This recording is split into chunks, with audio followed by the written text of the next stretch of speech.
Gilliard. I got so much motherfucking design on right now. Break it down, bring it back, make it clap. I got 3 old thoughts, new block, where that bitches on my line, and you know they come strapped. Hold up. Assalamualaikum warahmatullahi wabarakatuh. Sebelumnya izinkan saya memperkenalkan diri. Nama saya Agustina Eka Kartika Chandra dengan NIM 22402124. Saya mahasiswa Prodi Perbankan Syariah semester 2 kelas D Institut Agama Islam Negeri Kediri. Tugas ini disusun untuk memenuhi ujian tengah semester mata kuliah praktik ibadah dengan dosen pengampu Bapak Ali Nurrafiq STHI MAG. Baik, langsung saja kita ke materi. Pada pembahasan kali ini kita akan membahas mengenai yang pertama ada praktek wudhu dan tayamum, kemudian ada praktek mensucikan najis dan macam najis, kemudian ada praktek sholat jamak qashar, kemudian ada praktek memandikan dan mengkafani jenazah, kemudian ada praktek sholat jenazah dan mengubur jenazah, dan yang terakhir ada praktek sholat idul fitri. Materi yang pertama adalah praktek wudhu dan tayamum. Berwudu ialah membasuh sebagian anggota badan dengan alat air mutlak atau air suci yang disucikan dengan disertai niat untuk menghilangkan hadas kecil. Tata cara berwudu yang pertama ada niat, kemudian membasuh muka, membasuh kedua tangan sampai siku, mengusap sebagian kepala, membasuh kaki sampai mata kaki, dan yang terakhir adalah tertib. Hal-hal yang membatalkan wudhu diantaranya adalah yang pertama, keluar sesuatu dari 2 jalan, kemudian keluar mazi dan wadi, kemudian hilangnya akal, kemudian keluar air mani, kemudian bersetubuh bukan muhrim, kemudian muntah, dan yang terakhir adalah keluar darah dan juga tanah. Kemudian tayamum. Tayamum adalah menyapu wajah dan kedua tangan dengan debu yang suci atas jalan tertentu. Sebab-sebab dilakukannya tayamum adalah jika orang tersebut terkena penyakit kulit, kemudian jika air keras dan dingin, kemudian adanya persediaan air yang hanya sedikit. Dari pembahasan di atas dapat ditarik kesimpulan bahwa pada dasarnya Islam merupakan agama yang sangat menjaga kebersihan. Oleh karena itu, setiap akan melaksanakan ibadah diwajibkan melaksanakan wudhu dengan benar. Jika wudhunya benar, maka sholatnya pun juga akan sah. Agama Islam juga memberikan keringanan kepada pemeluknya, yaitu jika tidak bisa melaksanakan wudhu karena uzur tertentu, umat Islam bisa menggantinya dengan tayamum. Tayamum merupakan rukhsah, namun juga tidak boleh bertindak semena-mena atas rukhsah yang diberikan oleh Allah Subhanahu wa taala. Karena pentingnya ibadah inilah sehingga Allah Subhanahu wa taala memberikan keringanan kepada hambanya. Kemudian materi selanjutnya adalah praktek mensucikan najis dan macam najis. Najis adalah setiap kotoran yang mencegah sahnya sholat atau sesuatu yang menjijikkan maupun benda yang kotor yang wajib dibersihkan oleh setiap muslim. Dasar hukumnya terdapat pada Al-Quran surat Al-Baqarah ayat 222, kemudian ada pada surat Al-Mudaththir ayat 4, kemudian ada pada As-Sunnah dari hadis riwayat Muslim. Setiap benda-benda yang termasuk najis, diantaranya bangkai hewan darat yang berdarah, kemudian darah, nanah, segala benda cair yang keluar dari 2 pintu, dan arak. Najis ada 3 macam. Yang pertama ada najis mukhafafah, kemudian ada najis mutawassithah, dan yang terakhir ada najis mughaladah.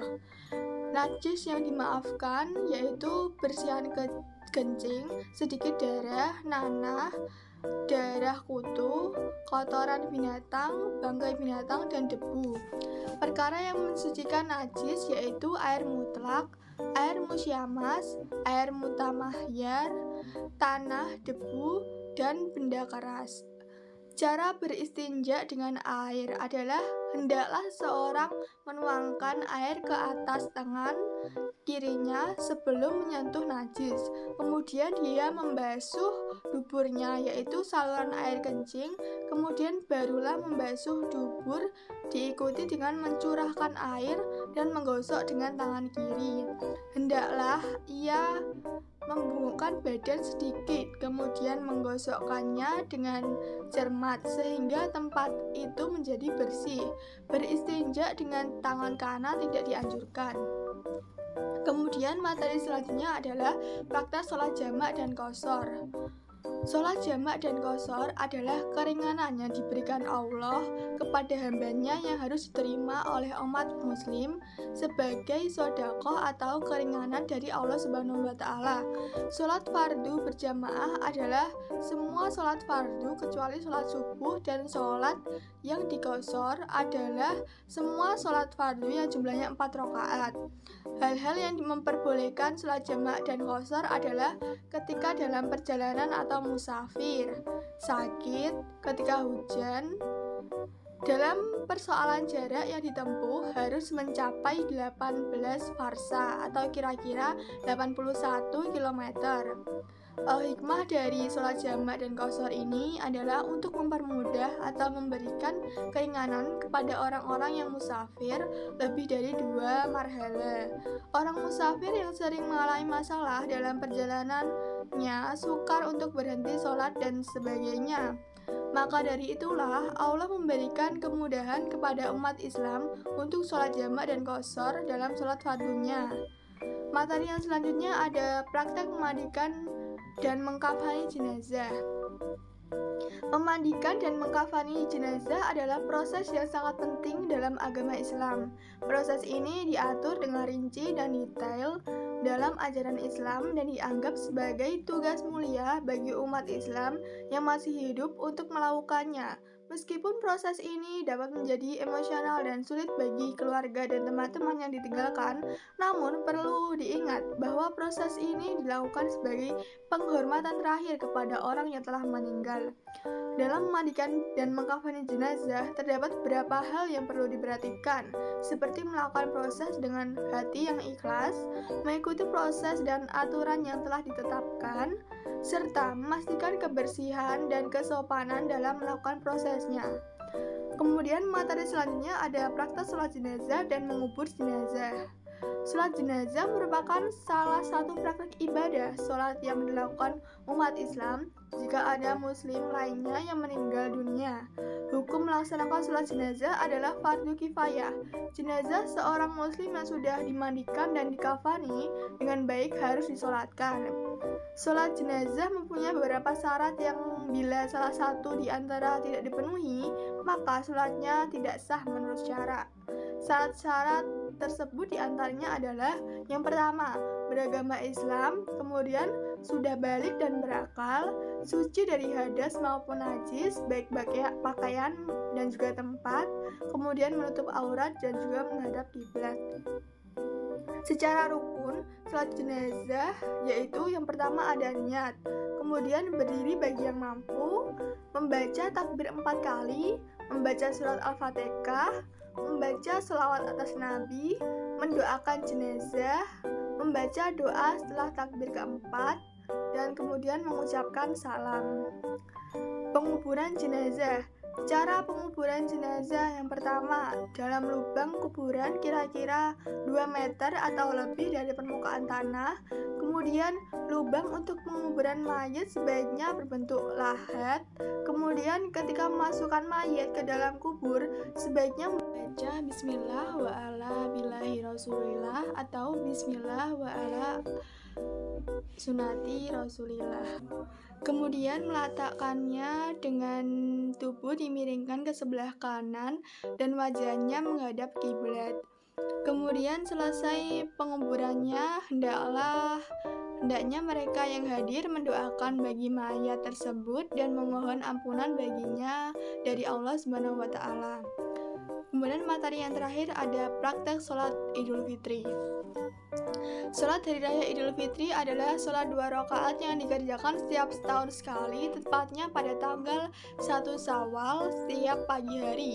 Sama seperti sholat pada umumnya, sholat Idul Fitri juga memiliki waktu tertentu, di mana yaitu mulai dari terbitnya matahari dan diakhiri dengan ketika terjunnya matahari. Rasulullah Shallallahu Alaihi Wasallam menentukan agar pelaksanaan sholat Hari Raya Idul Fitri ini dilaksanakan di lapangan.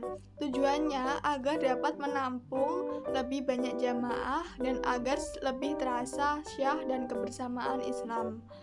Sholat sunnah hari raya ini hukumnya sunnah muakkad dan lebih baik dikerjakan dengan berjamaah. Tempatnya boleh di masjid atau di lapangan serta dilakukan sebelum khutbah. Sunnah-sunnah sebelum berangkat sholat Idul Fitri, yang pertama ada mandi sebelum sholat Idul Fitri, kemudian memakai wangi-wangian, memakai pakaian yang paling bagus dari yang dimiliki, kemudian makan dan minum terlebih dahulu, kemudian melewati jalan berbeda ketika berangkat dan pulang dari sholat Idul Fitri, kemudian mengumandangkan takbir. Hikmah dari sholat Idul Fitri ini adalah yang pertama, diampuni dosa oleh Allah Subhanahu wa Ta'ala.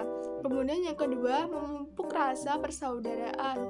Kemudian yang ketiga ada menjaga persatuan dan kesatuan umat muslim. Dan yang terakhir ada menguatkan tali silaturahmi dan lain-lain. Dari pembahasan yang saya sampaikan, dari hal itu dapat disimpulkan bahwa mempelajari praktik ibadah dapat membuat kita paham dan mengerti akan materi praktik ibadah yang nantinya sangat berguna dalam kehidupan sehari-hari. Dengan harapan apa yang saya sampaikan bisa teman-teman salurkan ilmunya dan kemudian melanjutkan ke teman-teman yang lainnya. Saya ucapkan terima kasih kepada dosen pengampu Bapak Ali Nur Rafiq atas waktunya, dan juga terima kasih kepada teman-teman yang sudah menyaksikan dan mendengarkan dari awal sampai akhir. Semoga kita bisa bertemu di lain kesempatan.